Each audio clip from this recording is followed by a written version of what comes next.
Hello, everyone. Welcome to this webinar. I'm very pleased. My name is Imru Qays Talha Jebril. I am the co-founder of A&K Advisors, a research and consultancy firm, as well as a graduate of SOAS University of London in international law. I am very pleased today to be chairing this conversation with my fellow panelists and experts on the topic of future-proofing your career. I'm very happy to see that many people are joining us from all across the world, and we're super excited to have this conversation. And as such, I would like to first of all start with a brief presentation of my fellow panelists here with me. First of all, we have Kim Bui. She's a freelance writer. She's also a graduate from Birmingham City University in journalism. We also have Dr. Adonis Americanos, the managing director of TCS Educational Consultants, as well as a graduate from Imperial College London in the topic of finance. And as well, Mrs. Seher Syman. She's the founder of Ask Consulting, an HR consultant, as well as a professional coach. And she's a graduate of King's College in the European Studies. As you can see, we have a wide variety of different profiles, different expertise, and I'm pretty sure this will make for a very interesting conversation. But before we start our conversation, I would like to first invite you to watch a very brief video about the inputs of different alumni about what could potentially future-proof their careers. One key skill that helps people succeed in the workplace would be critical thinking. Learning how to connect with others, whether it be through meeting up during lunch and talking about your favorite foods, or talking about what Netflix show you saw the previous evening. I think the workplace can be a place where it can feel scary sometimes because you're in a professional setting, but at the end of the day, we're all human and we all like two things: food and chatting. The main skill is being straightforward and honest. Communication and networking, those are the two skills that I think are essential in the workplace. We oftentimes dismiss how important it is to know how to communicate, to know how to say what to say to who, when, and what to say to them. To me, I think the bravery to ask questions, especially at the start of your journey. I believe mutual respect gives you lots of opportunities, especially in your workplace. As you can see, there's a wide variety of different inputs of what makes a future-proof sort of career. And as such, before we start this conversation, I would like to kind of start with a little icebreaker and ask our fellow panelists here something perhaps a bit personal, but could speak a lot about this topic, which is, what was their lowest points in their career, and what did it teach them about professional development? So perhaps I could start off by talking about my own insight in this regard, which is that right after my master's degree in the UK, I thought that I would be a much hotter commodity in the Moroccan market, job market per se. But actually, what ended up happening is that I went through a very tough period of actually unemployment and not finding suitable jobs, or finding jobs that were underpaid or a little bit outside the scope of what I wanted to do. And what it taught me is that it's network sometimes can work for you, but also your credentials can also work against you, in the sense that sometimes when you're overqualified for certain positions, or you have a certain expectations of salary, or what would you like to do, these could be your own hindrance. So sometimes what actually blocks you is your own self and your own expectations as to what makes for a good job or a good career. As such, I will extend the conversation now to perhaps my colleague Kim, if you would like to perhaps share with us maybe a lowest point in your career, and how did that affect your sort of professional development as a whole? I remember when I just graduated from universities, and at the time I want to work for newspaper. But you know that when you're young and you didn't have any experience before, so it's very hard to earn a place at the newspaper. And then I asked all my friends and tried to find one newspaper to work on, and I got at one newspaper like freelancer. and I worked there for 2 years. And you know that at the time I thought, okay, I have time to be more, learn more experience from my work, and I build more strong net connections.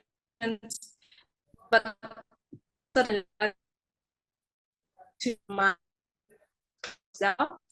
and I didn't know, because you didn't experience to okay, to find a maybe another newspaper, or what to do now. But from that point, it taught me that you need to prepare for everything can happen at any time, especially when after COVID now, so it can change your career. Well prepared, and I think that if we open to any opportunity and we can learn from experience in the work we did, so I think it will open another door. So one door closed, it doesn't mean that other door will close. So I think just keep me moving forward, and you can find the job you want. Yep, that's what I learned from my experience. That's an amazing thing to hear. Perhaps I could move on to Seher. Could you please share with us, a personal experience of yours, or perhaps your lowest point, and how did you grow Thank out of you. that? Thank you, Imru. Before starting, I would like to say I'm thrilled to be here with all the alumni from all around the world. Of course, I have lowest points, highest points in my career. And when I hear about this question for the first time, I remember like 8 years ago when I was a specialist in one of the biggest companies in Turkey. I had been working for a while, and I had been working for getting promoted.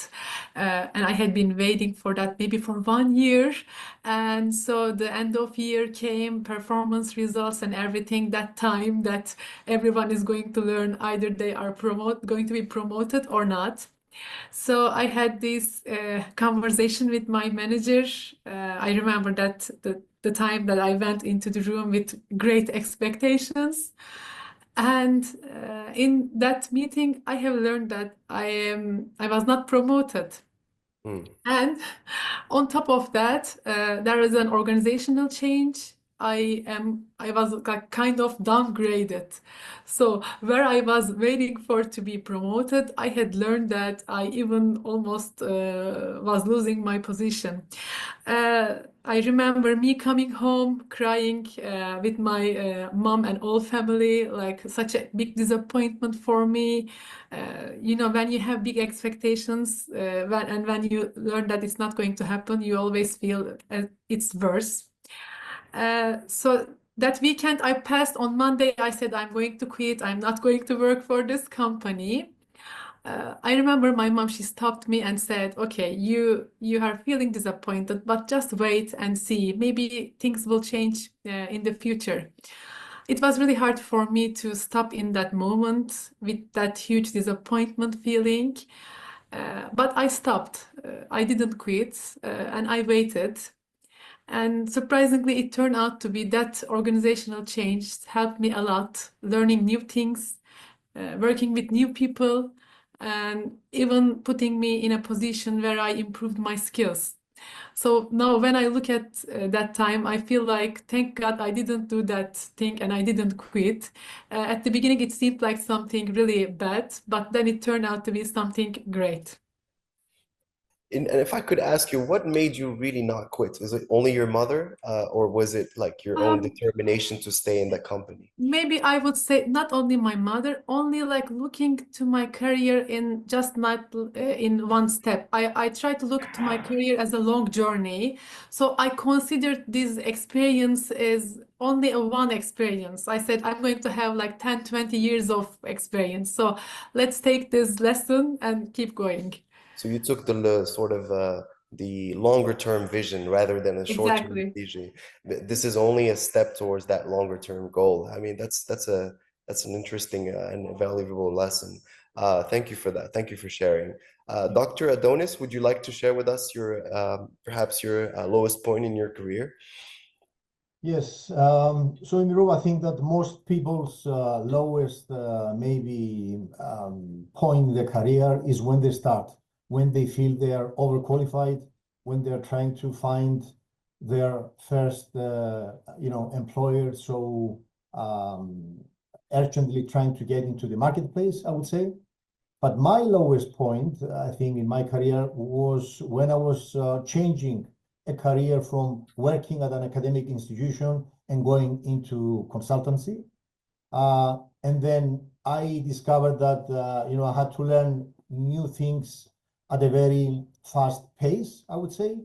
So I had to get into the new market. I thought that I wanted to get into quickly and learn so many things that the competition already knew, and was of course way ahead of our organization that time. So it's a race, I think, of time. At the same time, you have to be patient and you have to risk a lot. And I had to risk a lot, leaving from that academic institution and going into a new area. So that was, I think, a big step for me. That was the lowest, I think, point in my career, but then it paid off, I would say. And I think this is a lesson for myself, at least, that people should take risks. This is what this change of career taught me, I would say. That is amazing, and also it really speaks to me personally because, as I was saying, that year right after my master's degree, I thought I was a hot commodity, but I took the risk of actually not taking a job, and I really just didn't want to, and I started this entrepreneurial journey. As such, the extreme failure, and I want to say extreme poverty, was the mother of invention in that sense. So I can definitely relate to that. Thank you so much for sharing these stories. They're definitely really inspiring. And as such, perhaps, and this kind of, brings us to our really first question of this panel. So what do you think is needed from you as alumni, right, to remain competitive in this changing job market? What should we do? How can you be proactive about it? Perhaps I want to start with Seher, if you don't mind. Well, job market is changing. Actually, a lot of things are changing in the world right now. I would say like two key words defining the job market now. And the one is uncertainty. We have uncertainty everywhere. We have uncertainty in economics. We have uncertainty in politics. We have uncertainty in our social life. So this is like kind of a major thing in our lives. And the other things, and I think this uncertainty is derived from this, which is technology. Technology is changing occupations, changing skills, changing the expectations. Technology is changing everything. So considering these two big keywords, uncertainty and technology, how alumni can prepare himself or herself. We have a list of skills, right? List of technological skills, list of core skills. But I believe that the real shift starts from the mindset. When we build up a mindset which can deal with all this change, then we can be more adaptive, we can be proactive, and we can transform our potential into realization when we shift our mindset. And when I think about mindset, I would say maybe some of us would know Stanford University professor Carol Dweck. She has found that people, when dealing with success or trying to reach success, they have two different mindsets. One is growth mindset and the other is fixed mindset. So we can look at each other inside if we have either growth mindset or fixed mindset. And how we can understand this. For example, think about a situation or something that you feel really good yourself, and then you see someone who is doing better than you. If you just see this person doing better than you and then continue your way, it means that you might have a fixed mindset. But if you look at this experience as how I can learn from this person to improve myself better, how I can be better at what I do. So this means you have a growth mindset. So I believe every one of us look through our potential to skills to careers, either through growth or mindset. And I would say maybe some of us would ask, how can I have a growth mindset? The key to have a growth mindset is to monitor yourself. Monitor yourself and recognize where you compare yourself and where you learn from that experience and continue doing that. Okay, and what would you say to somebody who believes they have the growth mindset, but they're not able to kind of remind themselves of it on a daily basis, especially when they're looking for a job or they're Mhm. going through a tough transition phase? Is Mhm. there anything you could perhaps add to that? As the people watching us are probably some Mhm. of them are going through this. Well, I would say if there is any kind of an opportunity or kind of like a first time experience that is going to be asked to someone, that person can look, am I choosing the safe one or challenging one? Try to choose the challenging one, not the safe one. Or, for example, imagine that someone has given you a feedback. Firstly, stop and look inside. Am I feeling angry when I hear this feedback? Or am I learning from feedback? If there is one thing that is right about this feedback, what would it be? So these kind of small things would help all alumni to have a growth mindset. Amazing. I love it. Kim, would you like to perhaps share with us your insight on this question? Happy to repeat the question, obviously, if you need to. I totally agree with the Shahar said earlier. I just want to add more things. For Alumni UK, I think for now we know that every day is changing, especially after COVID. Everything can change, and especially digital age and AI is very developing, so it change. So to be committed and to be get the job you like or you want, I think the first factor is that you always need to upgrade yourself, your skills. Like you learn, I think you can learn everything, new language and new technology things, technical things, anything that's useful for you. You think that is useful for you in the future, so you should learn it. And the second one, I think, to join the networkings and build connection, find a mentor can help you because we don't know that the person you met as a networking, it could be your mentor, your sponsor in the future, and help you like grow with you in the career. So I think just try to practice to join any networking you feel that useful, especially Alumni UK. They have a lot of webinar and networking at your local and your country and virtual. So I think that is very useful for you, for everyone to like to upgrade skill and to build a strong connection, networking. And the third one I think is important, like to like willing to take a risk Could you and get repeat out your that last comfort zone. sentence? We didn't hear that last sentence, actually, if you don't mind. Yes, like the willing to take a risk and get your comfort zone. And It's like you can do sorry, it's you no, can I hear was now. I just think going to the ask you a internet a little question about unstable. mentors. Some people have hard time. They might not have a hard time, Yep. figure out who's would be a good mentor, but they have a hard time reaching them. Do you have any advice onto how people could actually reach the mentors they would like to work for, or work with, or have support from? I think that the easy way is like the first one you can find from your colleagues. When you work as a colleague, you can find your manager. They can become the mentor.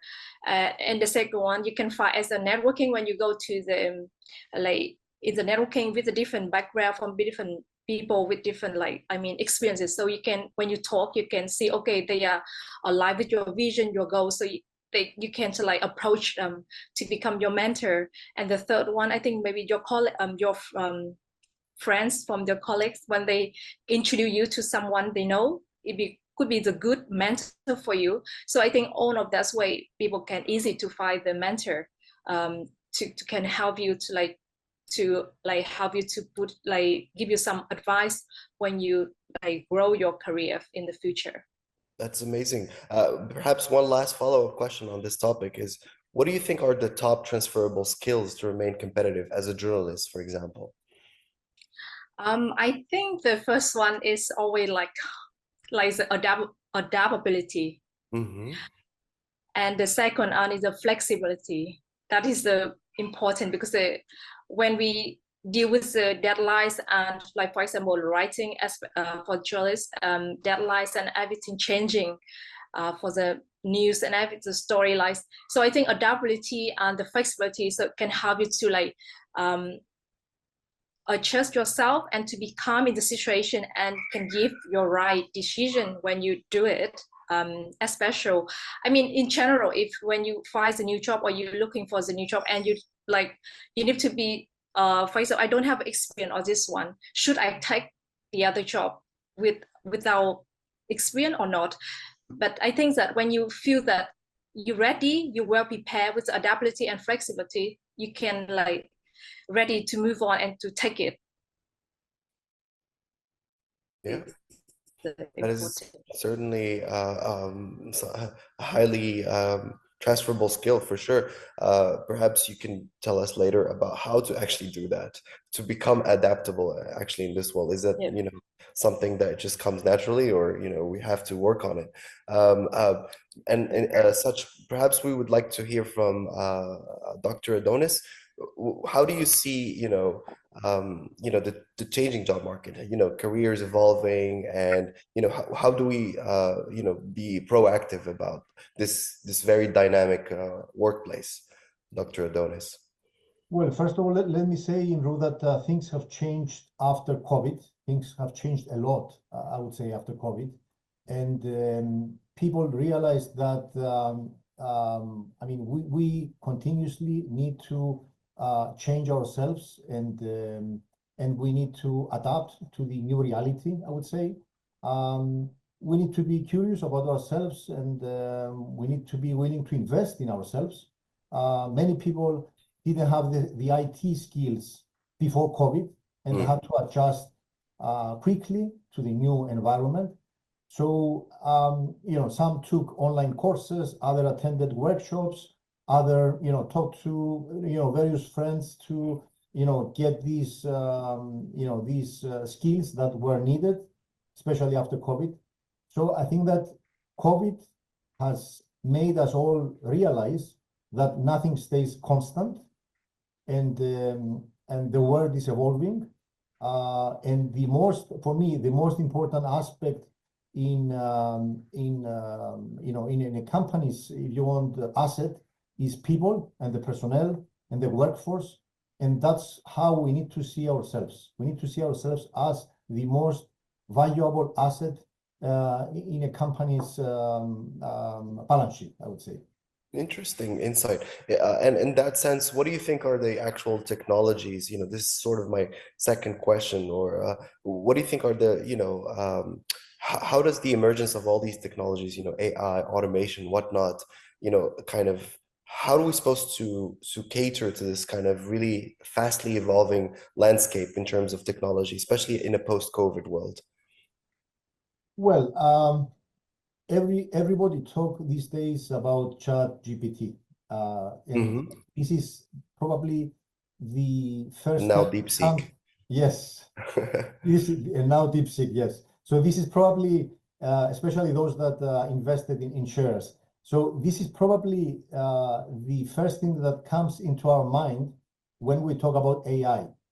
But of course, having those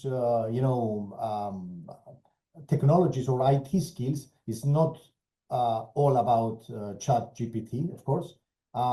There is lots of programming around many industries these days that people should learn about, Imru, and not just having to know the fun part of the artificial intelligence or the those things that young people talk about these days, and students use in their everyday life, I would say. So we need to adapt from basic IT knowledge to advanced if this is needed in our industry, I would say. Interesting. Would Kim or Seher would like to kind of intervene on this point for about AI Maybe, in general? yeah, maybe I might extend the conversation from here a little bit. Maybe you would know World Economic Forum announces a report every 2 years, Future of Jobs report. And in this report, all the new skills that are going to be needed in the future, all the job market, what is going to be needed is explained. So I suggest all alumni to have a look on it. And here I'm also curious about, I'm like following the trends on the skills, the core skills that employers define in this report. And it turned out that within the last 3 reports, like every 2 years, technological skills increased a lot compared to the previous years.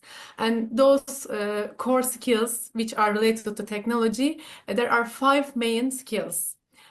So here I would like to mention these 5 skills. AI is one of them. So AI and big data is one of the core skills. And the other 4 is technological literacy, networking and cyber security, programming, and design and user experience. So not only AI, also other 4 technology-related skills are coming to the forefront when it comes to hiring, when it comes to job improving, when it comes to career developing. So from that on, I would suggest all of alumni and everyone, either you are a lawyer or either you are a doctor. So these technological improvements are happening in your area, in what you had studied in university, in what you are just studying right now. So I suggest everyone to have, firstly have an outlook of the mega trend. So see the mega trend, if it's AI or if it's big data, whatever it is, and then see the impact of this mega trend on your occupation. How does it affect your specific job? What is the latest technological improvement in your specific job? And then have your focus on this. Beside what you are doing like on a daily basis, beside what you are currently studying, try to read on these latest developments and try to improve yourself in a structured way. Because the content is everywhere now. The content is in social media, the content is in internet, it is everywhere. But for us to have this content in a wise way is to create a learning strategy for ourselves. A learning strategy which will help us to learn better, which will help us to understand the content easily. And to know this, I believe that everyone has a different learning style. We have to discover it, in what ways we would like to learn new things. So we have to discover ourselves and clearly define our learning goals for ourselves. For example, creating short-term learning goals and then creating long-term learning goals. And then I believe that for companies, this is like a continuous debate. Development and learning is the job of HR or individual. I believe it's the responsibility of ourselves, first of all. So let's make our individual development plans ourselves and then be on the trend side of our occupation. Interesting and very insightful take on that actually. I was going to ask a question about lifelong learning, and then you sort of answered that in a way. Kim, would you like to intervene on that in any way? Is there any point you would like to add on that point, on what Seher said? I think that for the AI, so we know that and ChatGPT, so I think it's just like we need to be ready to use it. I think it will support us. I think that if we use it smart and we know what information we look for, and we can take advantage of AI, is really good for your job for job. I mean, it's just like advantage. But the other side, I think if we need to upgrade our skill as well, because imagine before, many years ago, we don't use how to use Excel. So now when AI, when we invented the AI, it's sort of like another skill we should learn about the AI, and it becomes popular, like normal. Like, to need to learn about that. You need to know about that, how to use the AI. Of course, they have a lot of things behind the data and how was the sensor serve for information correct or accurate that. But for the job, I think if everyone like to learn about the how to use AI, how to make AI to be support you in the job and to save your time in terms of the like do multiple tasks. For example, normally if you just use 1 hour to do this kind of the things, if you can ask the AI or ChatGPT to help to save time to make it shorter. So I think that it make us efficient in terms of working load. So it's good for it to do it. So I think just AI, I think maybe it will become the norm in the future. I completely And agree just with like you on that sense. Yeah. Actually, I wanted to sort of add in a point about AI specifically, which joins your point exactly, which is I think first of all, people should learn prompting, and then prompting is sort of a skill and an art in and of itself. There are some basic tenets of it, so I would highly recommend people watching us now to kind of pick up any basic book about prompting to understand how language models intervene, how they use memory, how they do inference and all that. So these are very basic concepts that even your basic layman could actually get into knowing them. And if anything, there is, in my opinion, a little bias. Even though AIs do speak all kinds of languages, they respond better to English prompting. So actually refining your English is not a bad idea. Going to the very basic idea of your English and how you ask a question is really important of how good the output, the better input, the more output. I realize this, in my workplace, some colleagues or whatnot, they do not get the most out of AI as I do, just because I tend to write 3 to 4 paragraphs before I hit enter. And that's the reason, I get so much out of the AI itself. So do not so just to join your point, Kim, definitely learn sort of prompting and, work on your English language, I want to say, in that sense. And perhaps that kind of leads me to sort of Can I add something to your Yeah, sure. case? Go ahead, Adonis, please. Would love to hear. Yes, we're talking about lifelong learning, and some of my students are always saying that, it costs a fortune to do another degree. And I think it's good for us to know that, you could, do all kinds of, short courses and workshops and, extra certifications. These are, some of these courses are free of charge or they don't cost much. And it definitely won't cost you a fortune to get those, other skills that you need in your new career, probably, in the future.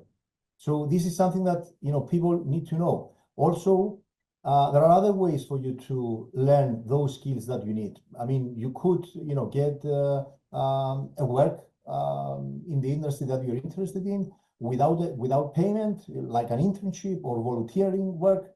And those kind of skills, those are the skills that you're going to use later on in your career. So there are ways for you either to, get the right skills without paying much, or if you have the time, if you want, do some volunteering work or consider internships in the area that you want to work at.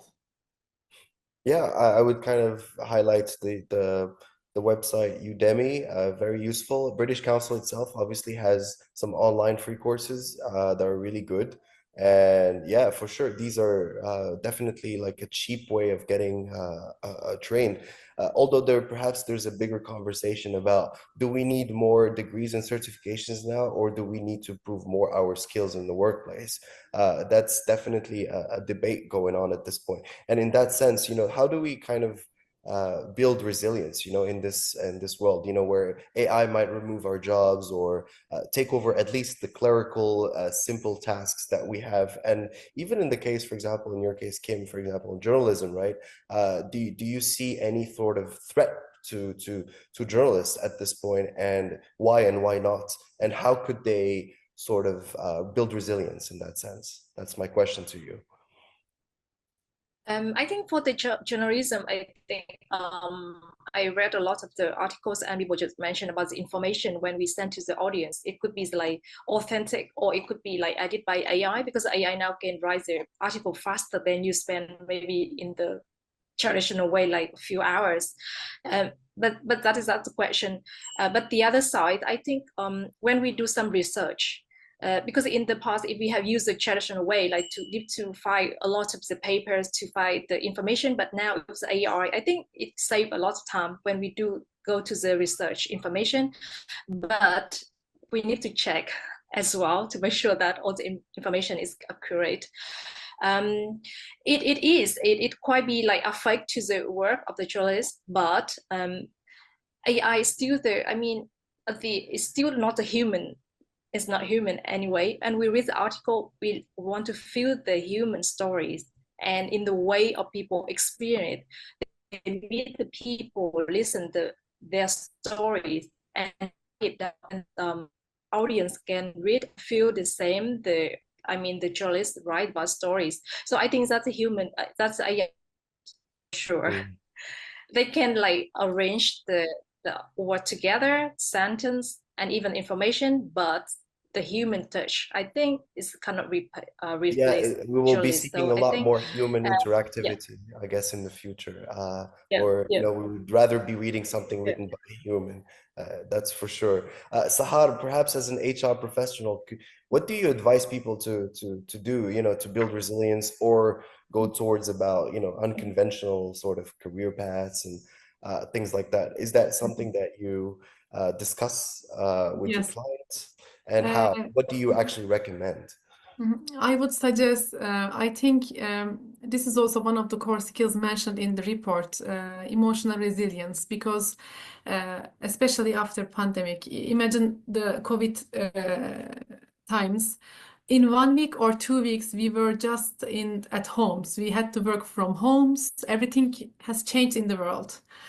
And then we have spent some times like that, and then everything turned out to be good. And then we have this home office thing, remote working thing as a norm in the world, right? And so people get used to work from home. And now recently, companies started to call back employees again to office. So imagine this. This is a big change in all professionals' life. Your working environment is shifting. You are coming to home and then you are going back to work again. So this change is constant. And when this change happening, how can we stay resilient? How can we stay emotionally strong? There is a movie, maybe some of the alumni has watched. It's actually a 90s movie, The Boxer, Rocky Balboa. There was a saying in that movie. It says, "It's not about how hard you hit. It is about how hard you can get hit." So these things are happening outside, okay? We get disappointed, we get sad. Some of my coaches, they went to job interviews and they get no as an answer, right? And they feel like they are close to having the job. So these things are happening outside of our world. So to keep emotionally resilient, first of all, we have to know in which emotional situation we are living in. And when we talk, people always try to name their emotions as I'm sad, I'm happy, but we have like 80 emotions, and we find it really hard to recognize it because emotions are not accepted in the workplaces. We have job goals, we have performance reviews, but to stay emotionally resilient, we have to know in which emotional situation we are passing through and what do we need. For example, if we are feeling overwhelmed, we can stop and ask ourselves, what do I need now? Maybe I need a 5 minutes of break from what I do now. Maybe I need to have a fresh air to feel better. So this kind of small check-ins with ourselves to understand what is going on in our body and in our emotional field. From that on, we can build up emotional resilience. Interesting. Thank you so much for that insight. I just want to remind the audience that they can upvote any questions they see in the chat so we can address it as we're approaching the Q&A session. And I perhaps just wanted to add a little point about building resilience specifically in regards to your career. And this might be a little bit of a contrarian view. I do believe that uh, one should actually focus, obviously a lot of the reasons people have primary, they seek out jobs obviously for career fulfillment, but also for the basic need of money, right? For resources. And for me, understanding money is a really good prerequisite before actually, entering the job market. Look into things such as personal finance, know how to budget your money, so that even if you go through a rough stretch, you have other side incomes. I would definitely encourage the audience to invest their money, to look for, what we call side hustles, side projects, with not to the point where this becomes, takes over perhaps their job, even only if that's their sort of goal. But understanding how money works, how they can better stretch out their dollar, so to speak, is a really good way of actually building resilience, at least on a financial way. So understanding how to invest it, how to diversify your income streams, this will definitely help you be resilient and dedicate time and effort towards things that you love, and what we call, I guess in Japanese, ikigai, right? Things that you love, that you love doing, but also you can get paid for. And so this diversification of income streams and outside the scope of your job is what I think builds resilience, whether it's investments or side incomes or side projects. And they can also be very fun to do. So this is my take on how to actually build resilience in the workplace. So you never feel that you need to lose leverage, or you need to take a bad situation just because this is your sole income source. So this is definitely my advice to people watching us. Perhaps we could end it with the last question here, which is about networking and mentorship. We've all kind of discussed this before, Kim and Sahar did, but perhaps Dr. Adonis, would you like to tell us, how do you kind of do networking actually in your job? How does it help you in your career, in your company? Is there any advice you could give to people watching us today about networking and mentorship in general? Well, I would say, Imru, that a mentor can give you valuable guidance based on their own experience, of course, and it helps you avoid, pitfalls that you may face. And I think it makes you make well-informed decisions, and it may speed your professional growth, I would say. That's what a mentor, I think, should first of all do. And of course, mentors have extensive networks, and they will help you with their networks in the industry that you're interested in. And also, a mentor, Imru, can make you motivated, and it can give you a push at times when you think that things don't work well, and you need somebody to say a few good things about the work you have done already. Yeah, Dr. Adonis, sorry to cut you off, but like, for example, if let's suppose somebody actually wants to reach out to you specifically, what would be the best way to do it, in your opinion, which kind of would apply to many other people? How would they get your actual interest to put in the time and effort to be a mentor in that sense? Well, anyways, I mean, all of us these days, Imru, are getting messages through social media, LinkedIn, and all the other platforms. It's very easy these days to reach out and get an advice from anybody in this world. So these days, there is no excuse for not reaching out and take advice from people that have experience, and you want to get to know or get some answers from, I would say. It's so easy these days. Okay, sounds good. I actually want to perhaps transition to some of really interesting questions we've received here. I'll go with the most voted up for, and I'll just read them out loud, and feel free to take the question if you have a direct answer. Before question, may I bring another perspective? Yeah. I mean, if I could just ask you to be sort of short, just to have a little bit more time for the audience, obviously. Thank you. There is an awareness of me about this networking, so I would like to share it with all the alumni, building Go ahead, up yes. from Adonis' statement.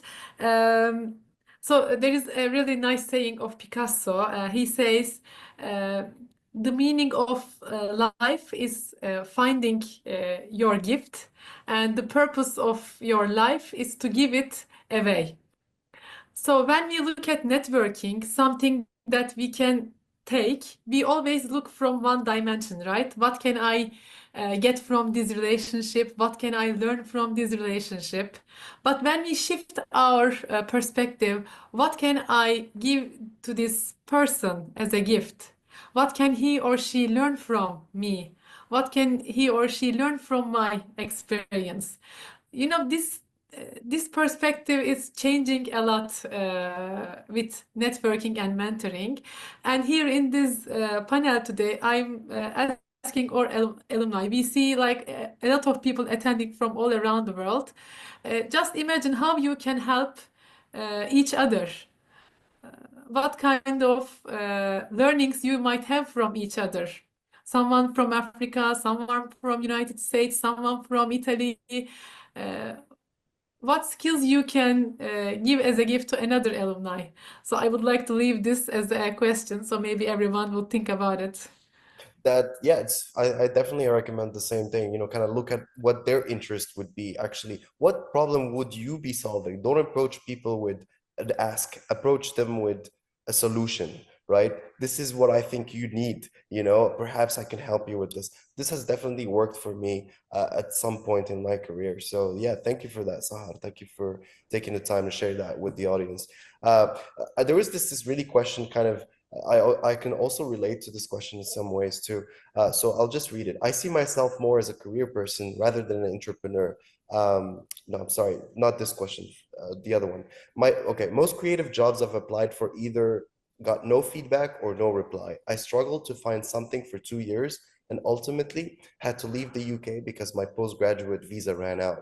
No amount of networking, positive mindset, or applying to endless jobs helped me despite having 4 degrees and years of work experience. What advice would you have for this? So I do have an answer for this, but I would like to at least give the chance to any of you three perhaps to address this Yes, first.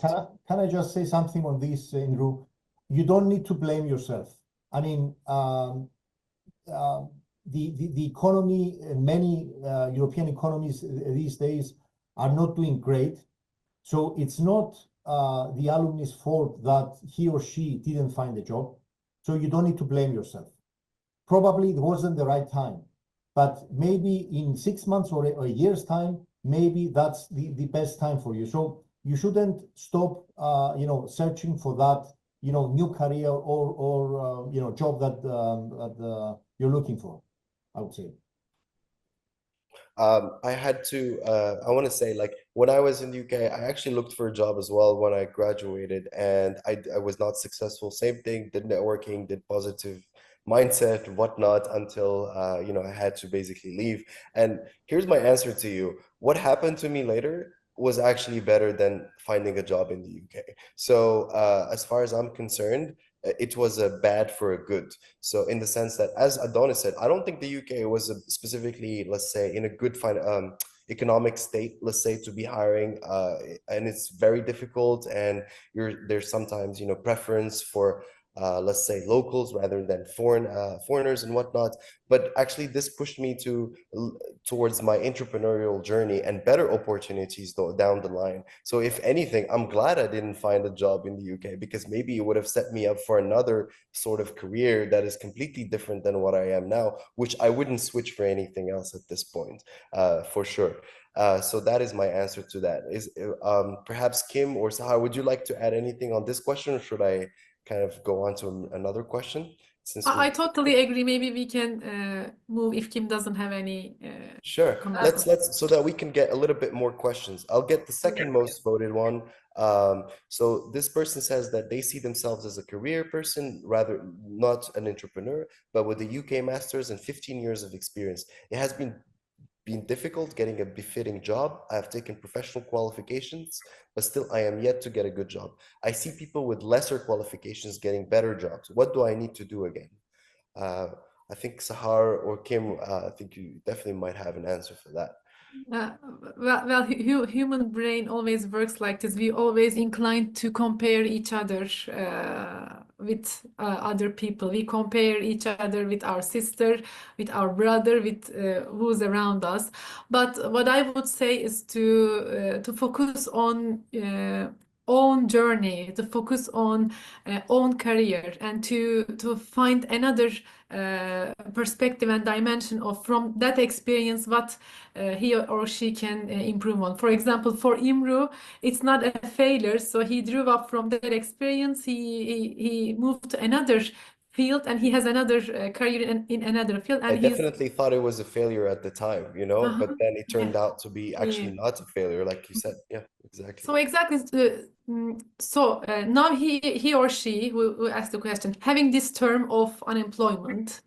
So this is the decision of having this period spending really sad and disappointed, or try to make the most of these times, learning new skill, trying to focus on your own strengths, and trying to learn about yourself, your strengths and development areas. So this is a choice, and this is a choice of awareness. So I suggest to stop and look in self how he or she can improve through best version.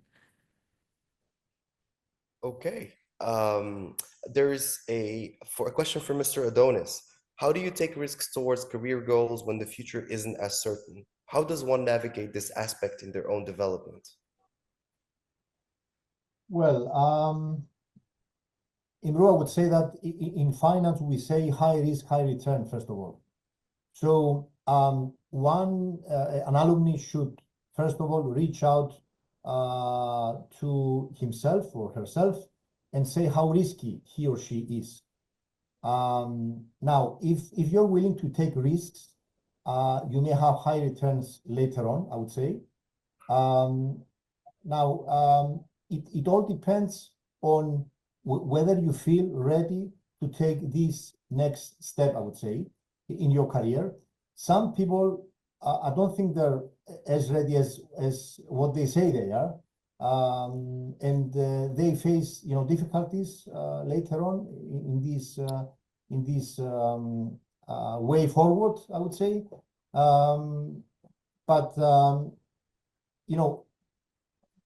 People have different ways to approach this. Some have a steady income and they try to do something at the side until it becomes big. Yes. Or some other people, they say, I'm going to stop what I'm doing because it doesn't feel like I'm not myself, and I want to try and risk everything and do and get into this new career. So it depends on how risky the person is, I would say. That is, yeah. I mean,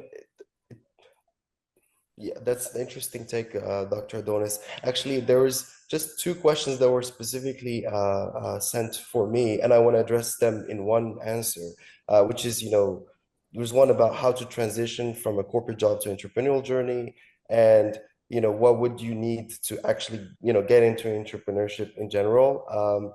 So here's the thing. I really advise, a very practical advice. As I said before, get into personal finance. The first thing I did was actually lower my expenses. You want to become an entrepreneur? Stop consuming left and right. You want to be counting every little small, dime and where it goes, because you need to lower expenses. And if you want to do this transition, as Dr. Adonis said, some do it through a side hustle that becomes a thing. For me, that's not really something that actually works, because some people tend to fear taking that step. I would say actually try to find some sort of consultancy mission, some sort of, well-paid kind of mission that you will do over a little few months, and use that money to start the entrepreneurial journey. That's how you do the clean break. You need some kind of safety cushion. I would say 6 to 9 months, ideally, of savings of your personal expenses. But the most important thing, if you want to switch to entrepreneurship on a practical level, is reducing your actual expenses. If you live in a fancy apartment, go live in a smaller apartment. I know it sounds harsh, but that's what it takes to actually go through this journey. I moved from a big city in Morocco to a small farm in all the way in the Middle Atlas just to start this journey, because it was going to cost me so much less to have rent and expenses there. I know it sometimes comes down to these very small things. You know, when you don't have the luxury of getting a order in, that's something that's useful for your pocket and for your entrepreneurial journey. You can put those dollars to work towards your company. So just wanted to address that. Let me perhaps get one or two more questions. Imru, Sure, may I please, suggest a please. book? As I'm looking through the I questions. just couldn't find the name of the book in English, but at least I know the authors. So I'm also an entrepreneur who was a corporate professional, and doing that transition, this book helped me a lot to find my business model, to understand what value I bring to the market, and what kind of clients I should address, and what is the pain points of clients that I can directly address. So this book is actually comes up with like a model that you can work on it. Tim Clark and Alexander Osterwalder. So I'm also trying to find it out in Google. We have 4 minutes left. If I find it, I will put in the box. So maybe for those who think about being an entrepreneur, it's a great start for beginners. Great, thank you for that suggestion. Somebody said here, personal finance is not taught at university or schools. As you can see, Seher actually, you know, she managed to read the book and like apply it to her own sort of entrepreneurial journey. I did the same. I wasn't taught. I came from public policy background, politics background. I never heard of anything related to personal finance, and it's not something, even finance, even Dr. Adonis, perhaps you could speak on that. Do you feel like you know, current degrees in finance give you the right tools, or do you need to go a little bit beyond? I think that no degree gives you the right tools these days. Okay. I think that you need to do a lot more by yourself these days, besides your academic knowledge, I would say. I completely agree. Kim, would you like to say that? Because essentially you are an entrepreneur yourself as well, right? So what do you have to say about that? I think the importance, like, you need to really understand what is your unique selling point to the market. Mm-hmm. And then you need to really like, okay, research for the other competitors to know that you are like, okay, maybe more advantage, more ahead of the other competitors. And at the end, like, I think it's a long journey. It could be fail in between, but keep moving forward, keep going forward. That is important. So I think that it requires a strong spirit to get like keep until you like be successful in the journey of doing business. See, you guys have some amazing insights from these professionals. I mean, I'll try to take maybe one or two last questions, but feel free to intervene if you want to add into what Kim said. I just put the name of the book for those are asking. So somebody was saying, I did a master's in defense studies from King's College London, an ex-military officer with master science in art and science of warfare. What can be best way forward of my career progression, please? Personally, I would say military advisory. That's just my sort of first thing I think of. You know, it could be training, could be consulting. It's a very niche, and I'm pretty sure you could find sort of career opportunities in that sense. One other person said, as a government worker approaching retirement, how can one transition into entrepreneurship? What is required? I've noticed many people retiring at a young age. Before I let any of you answer that, sometimes, I don't know, where did you notice those people retiring at a young age? You know, I'm pretty sure you're referring to perhaps social media or Instagram or whatnot, you know, but I wouldn't really believe everything that's out there. First of all, you know, sometimes people sell you financial freedom so that they become financially free themselves. So that's really something you should look out for. But what would you have to say for people that are a certain age and want to kind of transition from a civil job into, or you know, civil service job into entrepreneurship? What would you kind of advise them? Well, I would advise for any kind of demographic who is being an entrepreneur, who is changing decision, try to find peers. Try to find people like you who has the same passion, who wants to do what you want to do. Because when you get together, you have the power of collaboration, you have the power of understanding each other, and standing alone, overthinking, it's not helping. But when you work together with peers, it creates the real positive efficiency. In my entrepreneurship journey, I always have feel the positive pressure of peers, and I'm glad that they are there for me. So I would suggest this. Perfect. Would you like to perhaps, as we are, at the end of this webinar, have some closing remarks or takeaways that you'd like to share with the audience? I'll start with you, Kim. I think the important to do the job, I think the changing and the future growth of your career. Always upgrade your skills, learning everything you think is useful, even the new language. I recommend so that new language.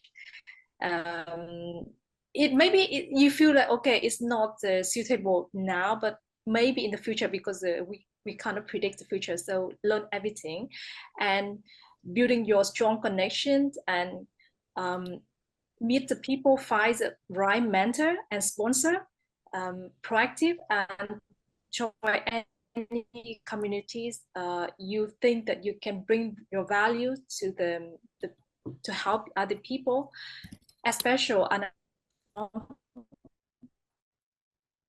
lot of people even but join any virtual workshop and anything you think that's useful for you. So just do it and be confident to yourself, even if fail, but just keep going forward and you find the job you like and you find your passion about that. So that's what I want to share.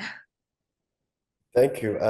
Dr. Adonis, would you like to give us your final key takeaways? Well, I say that the future of work in Imru is not just about technical expertise, but as I said before, it's about adapting, fast adaptation, if you want, adapting fastly, and you have to be willing to invest in yourself and your growth and taking risks. And this is what I said before. You need to take some risks. And you need to not only remain relevant in this fast changing world, but you need to stay ahead. And it's difficult to stay ahead these days. It wasn't so hard to stay ahead maybe 20, 30 years ago, but it's difficult to stay ahead these days. That's why you need those other skills that we discussed today to keep ahead in this fast-paced world, I would say. Okay, thank you. Seher, would you like to maybe a few words. But I will I would suggest all alumni to either you are employed now or unemployed now, it doesn't matter. Wherever in your career you are now, find your why you are doing this job, what is your purpose, what is your mission on doing this job. And when you find the relation in between your values and your job, when you find your purpose and then your job, be sure that it shows up. Be sure that you are different from other people. Be sure that your personal integrity seems much more confident than most of other colleagues, most of other people who are graduated. So I would say, please have time to look at your why, your purpose, your goals, and have the responsibility of your happiness. Try to build up good habits for you. Try to build up concrete learning steps for you to make you different from all other people in the job market. Okay, thank you. For me personally, I'll just make it sort of very simple. Have very deep and I would say elaborate, give as much information and hopefully they will not misuse it, but as much information as you can to ChatGPT and ask them to make a plan for you and follow it religiously. Second, I would say read the book How to Win Friends and Influence People by Dale Carnegie, so you know how to navigate sort of certain things such as, office politics and whatnot. There are many books in this sense, Sun Tzu, Art of War, whatnot. But this book has definitely and fundamentally changed the way I deal with people and how I manage to get things out of them in a very friendly and genuine way. And thirdly, it has to do with what I said earlier, which is learn about personal finance. I'm pretty sure this will be the most important thing you will need in this journey, whether as a job or as an entrepreneur or as an aspiring writer. There was just one question came perhaps for you. You could address that in private about what resources a personal writer needs. In that sense, this was very an interesting conversation. Thank you so much to all of the panelists. I really enjoyed listening to all of you.